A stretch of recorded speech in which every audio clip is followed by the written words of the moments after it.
আমরা জীবনে যদি কিছু কথা মাথায় রাখি, উপলব্ধি করি, আমাদের জীবন এমনি সুন্দর হয়ে যাবে। প্রিয়জনের কাছে মূল্যহীন হয়ে গেলে নিজে থেকেই সরে আসুন। ভেতরে সাময়িক যন্ত্রণা হলেও এটা অনেক সম্মানের। যদি বুঝতে পারেন কেউ হতাশায় ভুগছে, তাকে জ্ঞান বা উপদেশ দিতে যাবেন না।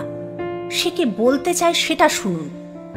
এই সময় সে উপদেশ শুনতে চায় না, সে চায় আগে তার ভেতরের কথাগুলো কেউ মন দিয়ে শুনুক। কাউকে অকারণে কষ্ট দেবেন না। এই মুহূর্তে আপনি যার সাথে ইচ্ছাকৃত অন্যায় করে নিজেকে জয়ী ভেবে বেশ ফুরফুরে মেজাজে আছেন, মনের আনন্দে ঘুরে বেড়াচ্ছেন, সে হয়তো প্রতিবাদ করবে না, কিন্তু তার নীরবতা, কষ্ট থেকে উঠে আসা দীর্ঘশ্বাস আপনার সাথে বোঝাপড়াটা সঠিক সময় করে নেবে। অন্যের চোখে ভালো সাজার জন্য নিজের ভালো লাগাগুলো বিসর্জন দেবেন না। যে আপনাকে আপনার মতো করে গ্রহণ করতে পারে না, তার কাছে গ্রহণযোগ্য হওয়ার চেয়ে একা থাকাই ভালো।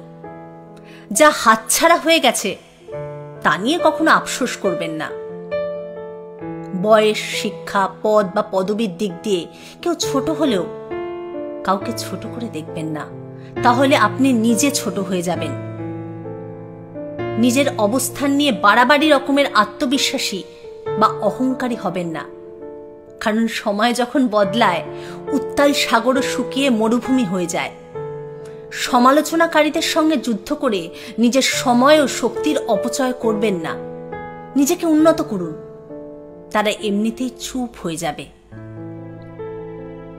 ভুল জায়গায় স্যাক্রিফাইস আর ভুল মানুষের সাথে কম্প্রোমাইজ আপনাকে না দেবে সুখ, না দেবে সফলতা। আপনাকে ডোবানোর ইচ্ছা নিয়ে কিছু লোক বসে আছে, যাদেরকে সাঁতারটা আপনিই শিখিয়েছিলেন। পরের ক্ষতি করার নেশা যদি কাউকে একবার পেয়ে বসে, নিজের অস্তিত্ব ধ্বংস না হওয়া পর্যন্ত তার হুঁশ ফেরে না। পৃথিবীর নিষ্ঠুরতম সত্য হল, আপনার উপকারের কথা কেউ বেশি দিন মনে রাখবে না। কার কাছে আপনি কতদিন গুরুত্ব পাবেন সেটা নির্ভর করবে কার জন্য কতদিন কিছু একটা করার সামর্থ্য আপনার আছে তার উপর।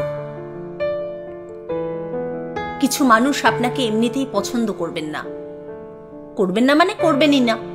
না আপনি তাদের সাথে দুর্ব্যবহার করেছেন, না তাদের কষ্ট দিয়েছেন, না তাদের ক্ষতি করেছেন, তবুও তারা আপনাকে পছন্দ করবে না।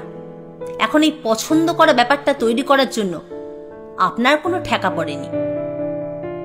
এই কথাগুলো মেনে চললে দেখবেন জীবন অনেক সুন্দর হয়ে গেছে। ভালো থাকবেন।